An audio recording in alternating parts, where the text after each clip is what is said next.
En la aldea de Quete, los familiares y amigos del difunto Mayana llevan varios días con los preparativos de la ceremonia. Mayana era un puang, es decir, un noble, y como tal, la ceremonia debe ser muy especial, donde hay que cuidar hasta el más mínimo detalle.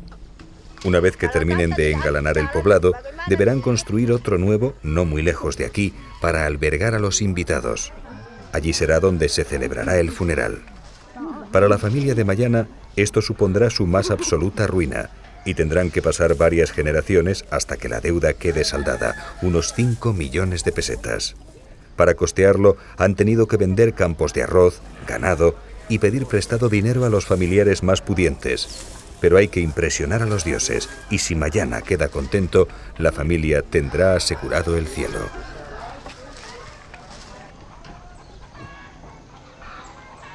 Quete representa a la típica aldea toraya, formada por 2 filas de casas enfrentadas y levantadas sobre pilares que reciben el nombre de Tonconán y simbolizan la unión familiar y del clan. Los enormes tejados están construidos con cañas de bambú superpuestas y selladas con una pasta vegetal extraída del propio bambú que las mantienen bien aisladas en la estación de las lluvias.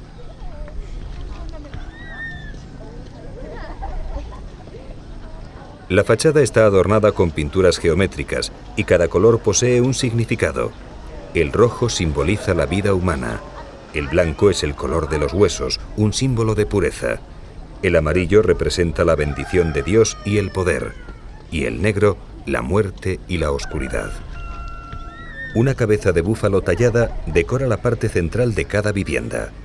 Numerosos cuernos sacrificados en anteriores funerales dan idea de la riqueza de la familia, y son atados al pilar central que sujetan las tejas.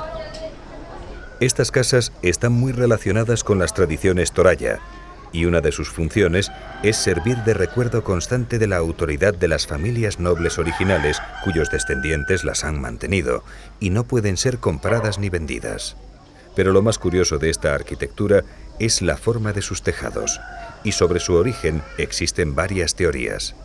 Unos dicen que representan los cuernos de un búfalo, otros que sus puntas señalan el camino hacia el cielo, pero la mayoría piensa que el tejado se parece más a un barco cuyas puntas representan la popa y la proa.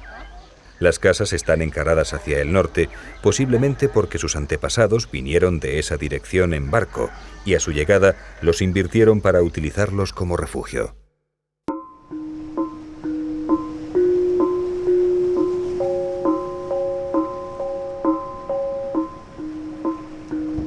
El origen de los Toraya se encuentra en los contrafuertes de la cordillera del Himalaya y en un principio fueron feroces cortadores de cabezas. Tras la invasión del pueblo Bugi hace 600 años, los Toraya quedaron relegados a la parte central de la isla, mientras que aquellos de religión musulmana ocuparon las costas y las tierras bajas. El nombre de Toraya significa hombres de las montañas. Los habitantes de Sulawesi siempre han mantenido una estrecha relación con el mar. En sus playas se siguen construyendo de forma artesanal los pinisi, los famosos barcos indonesios que desde hace siglos surcan estos mares, comerciando y transportando mercancías entre las 14.000 islas que forman el archipiélago de Indonesia. Estos hombres pertenecen a la etnia Bugi, considerados los mejores constructores de barcos y navegantes del Océano Índico. Fue tal su dominio en estos mares que durante los siglos XVII y XVIII crearon en lo que hoy es Singapur, la isla de Borneo y la península de Malasia importantes centros de intercambio de mercancías, controlando el tráfico marítimo de los mares del sur de China y Java. Pero si hay una etnia vinculada al mar con tanta fuerza que no conciben la vida sin ella, son los Bayau.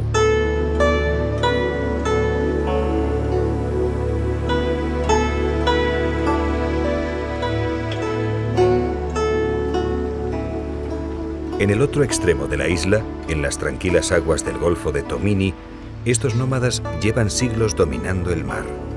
Su vida transcurre en estas pequeñas y frágiles embarcaciones llamadas lepas, donde nacen, se casan, reproducen y mueren. Con ellas van desplazándose por la costa, empujados por los vientos y las corrientes, y rara vez pisan tierra.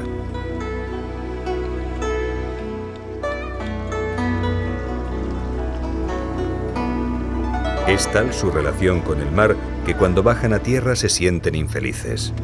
Ellos afirman que al igual que una tortuga o un pez moriría si se quedara varado en la costa, ellos sin el mar también se morirían. Aquí se sienten libres. Sus orígenes siguen siendo desconocidos, aunque hay antropólogos que los sitúan al sur de la península de Malasia. Parece ser que a principios del siglo XVII se vieron obligados a abandonarla por las continuas luchas tribales y la inestabilidad política. Bordeando la costa de Borneo, se dirigieron al sur de Filipinas para finalmente alcanzar la costa oriental de Sulawesi. Pero ellos afirman que sus antepasados salieron al mar en busca de su princesa perdida. Según esta leyenda, la princesa se estaba bañando en la orilla cuando le sorprendió una tormenta que la arrastró mar adentro. Consiguió agarrarse a unos troncos y durante semanas viajó a la deriva hasta que llegó a Sulawesi. Cuando los Bayau la encontraron, decidieron quedarse a vivir allí. Desde entonces, un sinfín de leyendas han envuelto a estos gitanos del mar. En el siglo XVIII ayudaron a la expansión marítima del reino de Sriwijaya y 2 siglos antes lucharon en defensa del sultán de Malaca. Algunos se convirtieron en famosos piratas sembrando el terror entre los comerciantes, y sus viajes a través de los mares se hicieron legendarios, reinando durante siglos este desierto azul.